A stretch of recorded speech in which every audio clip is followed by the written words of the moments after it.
Hello guys, welcome back to my channel. ഇന്നത്തെ video sticker എങ്ങനെ print ചെയ്യുക, അതുപോലെ തന്നെ ബട്ടർ പേപ്പറും സ്റ്റിക്കർ പേപ്പറും ഒന്നും ഇല്ലാണ്ട് എങ്ങനെ സ്റ്റിക്കർ ഉണ്ടാക്കുക എന്നുള്ളതാണ്.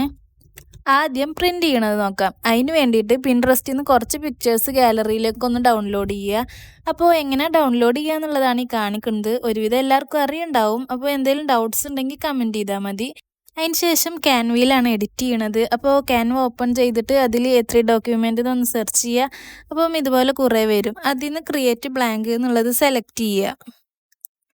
അപ്പോൾ അത് ഇതുപോലെ ഓപ്പൺ ആയിട്ട് വരും. എന്നിട്ട് അതിൽ താഴെ കുറേ ഓപ്ഷൻസ് ഉണ്ടാവും. അതിൽ ക്യാമറ എന്നുള്ളത് സെലക്ട് ആക്കുക. അപ്പോൾ നമ്മളെ ഗാലറിയിലോട്ട് പോകും. എന്നിട്ട് അതിൽ നിന്ന് നേരത്തെ നമ്മൾ പിൻട്രസ്റ്റിൽ ഡൗൺലോഡ് ചെയ്തിട്ടുള്ള പിക്ചേഴ്സൊക്കെ ഒന്ന് സെലക്ട് ചെയ്തെടുക്കുക. എന്നിട്ട് അത് നമുക്ക് വേണ്ട സൈസിലൊന്ന് വെച്ച് കൊടുക്കുക. ഇതിൽ കാണുമ്പോൾ നമുക്ക് ഭയങ്കര ചെറുതായിട്ടൊക്കെ തോന്നും. പക്ഷേ A3 ഷീറ്റിൽ അത്യാവശ്യം വലുപ്പം ഉണ്ടാവും. അത് നമുക്ക് പ്രിൻറ്റ് ചെയ്യുമ്പോൾ മനസ്സിലാകും. അപ്പോൾ ഇങ്ങനെയാണ് ഞാൻ എഡിറ്റ് ആക്കിയിട്ടുള്ളത്. അപ്പോൾ ഇങ്ങനെ നമുക്കിതൊന്ന് ഡൗൺലോഡ് ചെയ്തെടുക്കാം. അപ്പോൾ ഡൗൺലോഡ് ചെയ്യുമ്പോൾ ഇതുപോലെ കുറേ ഓപ്ഷൻസ് വരും. അതിൽ PDF പ്രിൻ്റ് എന്നുള്ളത് തന്നെ സെലക്ട് ചെയ്തിട്ട് ഡൗൺലോഡ് ചെയ്യുക.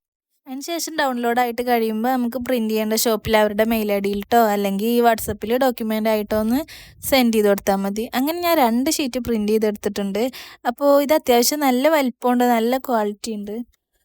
അപ്പോൾ ഇനിയൊരു ടാസ്ക് എന്ന് പറയുന്നുണ്ടെങ്കിൽ ഇത് നമ്മൾ തന്നെ കുത്തിരുന്ന് കട്ട് ചെയ്തെടുക്കണം എന്നുള്ളതാണ്. അതിപ്പോൾ അത്ര വലിയ പണിയൊന്നുമില്ല, ഒഴിവിനനുസരിച്ച് അങ്ങനെ ചെയ്താൽ മതിയല്ലോ. അങ്ങനെ ഞാനെല്ലാം ഇവിടെ കട്ട് ചെയ്തെടുത്തിട്ടുണ്ട്. ഇത് ഒരു ഷീറ്റ് പ്രിൻ്റ് ചെയ്യാൻ വേണ്ടിയിട്ട് എനിക്ക് വന്നത് 30 രൂപയാണ് കേട്ടോ. അപ്പോൾ എനിക്കിവിടെ പറ്റിയൊരു അബദ്ധം എന്താണെന്ന് വെച്ചിട്ടുണ്ടെങ്കിൽ ഞാൻ പ്രിൻ്റ് ചെയ്യണ ഷോപ്പിൽ പോയിട്ട് A3 ഷീറ്റിൽ പ്രിൻ്റ് ചെയ്യാമെന്ന് മാത്രമാണ് പറഞ്ഞത്. അതുകൊണ്ട് തന്നെ അവരെനിക്ക് A3 ഷീറ്റിൽ പ്രിൻ്റ് ചെയ്ത് തന്നു. സ്റ്റിക്കേഴ്സിനാന്നുള്ളത് ഞാൻ പറയാൻ വിട്ടുപോയി. അപ്പോൾ പ്രശ്നം എന്താണെന്ന് വെച്ചിട്ടുണ്ടെങ്കിൽ ഇതിൻ്റെ ബാക്കിൽ പശ തേച്ചിട്ട് വേണം എവിടെയെങ്കിലും ഒട്ടിക്കണമെന്നുണ്ടെങ്കിൽ. അപ്പോൾ സ്റ്റിക്കർ പേപ്പറിലാവുമ്പോൾ ജസ്റ്റ് ഒന്ന് പീൽ ചെയ്ത് ഒട്ടിച്ചെടുത്താൽ മതി. ഒരബദ്ധമൊക്കെ ആർക്കും പറ്റും. അപ്പോൾ നിങ്ങൾ പ്രിൻ്റ് ചെയ്യാൻ പോകുമ്പോൾ അതൊന്ന് ശ്രദ്ധിക്കുക. A3 സ്റ്റിക്കർ പേപ്പറിൽ തന്നെ പ്രിൻ്റ് ചെയ്യാമെന്ന് പറയുക. ഇനി അടുത്തത് സ്റ്റിക്കർ പേപ്പറും ബട്ടർ പേപ്പറും ഇല്ലാണ്ട് സ്റ്റിക്കർ ഉണ്ടാക്കണമെന്ന് നോക്കാം.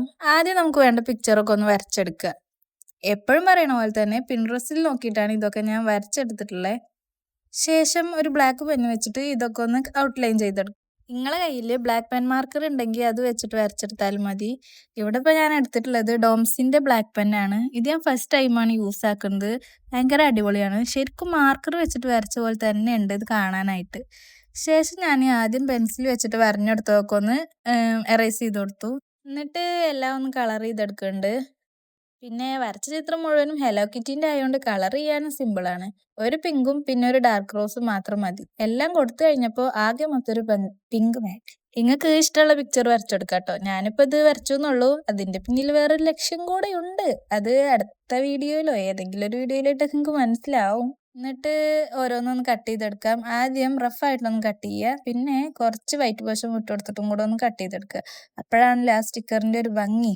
അങ്ങനെ ഓരോന്നും കട്ട് ചെയ്തെടുത്തിട്ടുണ്ട്. അപ്പോൾ ഇതുവരെ ഉള്ളത് എപ്പോഴും നമ്മൾ സ്റ്റിക്കർ ഉണ്ടാക്കുമ്പോൾ ചെയ്യുന്ന ആ ഒരു പ്രോസസ്സ് തന്നെയാണ്. പിന്നെ സ്റ്റിക്കർ പേപ്പറിന് പകരം ഞാൻ എന്താ ചെയ്തതെന്ന് വെച്ചിട്ടുണ്ടെങ്കിൽ ഒരു A4 ഷീറ്റ് എടുത്തിട്ട് അതിലൊരു കോട്ടൺ തുണിയിൽ കുറച്ച് ഓയിലാക്കിയിട്ട് ഈ A4 ഷീറ്റ് മുഴുവനായിട്ടൊന്ന് സ്പ്രെഡാക്കി കൊടുക്കുകയാണ് ചെയ്തിട്ടുള്ളത്. ഇത് വെജിറ്റബിൾ ഓയിലാണ് കേട്ടോ. അപ്പോൾ നിങ്ങൾക്ക് നേരെ കാണാൻ വേണ്ടിയിട്ട് താഴെ ഒരു ബുക്ക് വെച്ചിട്ടാണ് ഞാൻ ചെയ്തെടുത്തിട്ടുള്ളത്. പിന്നെ ടാബിലാകും ചെയ്യൂല. അങ്ങനെ അത് മുഴുവനും ആക്കിയതിന് ശേഷം ഡ്രൈ ആകാൻ വേണ്ടിയിട്ട് വെക്കുക. ഡ്രൈ ആയി കഴിഞ്ഞാൽ നേരത്തെ നമ്മൾ ഉണ്ടാക്കി വെച്ചിട്ടുള്ള സ്റ്റിക്കേഴ്സ് ഓരോന്നും ഇതിൽ വെച്ച് കൊടുക്കുക. എന്നിട്ട് അതിൻ്റെ മുകളിൽ സെല്ലോ ടേപ്പ് ഒന്ന് ഒട്ടിച്ചെടുക്കുക. പക്ഷേ അങ്ങനെ ചെയ്തപ്പോൾ സെല്ലോ ടേപ്പ് ആകെ ഒട്ടിപ്പിടിക്കാനുണ്ടായേ. അതുകൊണ്ട് ഞാൻ ബാക്കിയുള്ളത് ഇതുപോലെ സെല്ലോ ടേപ്പ് തിരിച്ച് പിടിച്ചിട്ട് അതിലൊന്ന് ഒട്ടിച്ചെടുക്കുക. എന്നിട്ട് അത് എന്താ പറയുക ഡയറക്റ്റ് ഈ പേപ്പറിലേക്ക് ഒന്ന് ഒട്ടിച്ചെടുക്കുകയാണ് ചെയ്തത്. ഇതാണ് എനിക്ക് ഒന്നുകൂടെ ഈസി ആയിട്ട് തോന്നിയത്.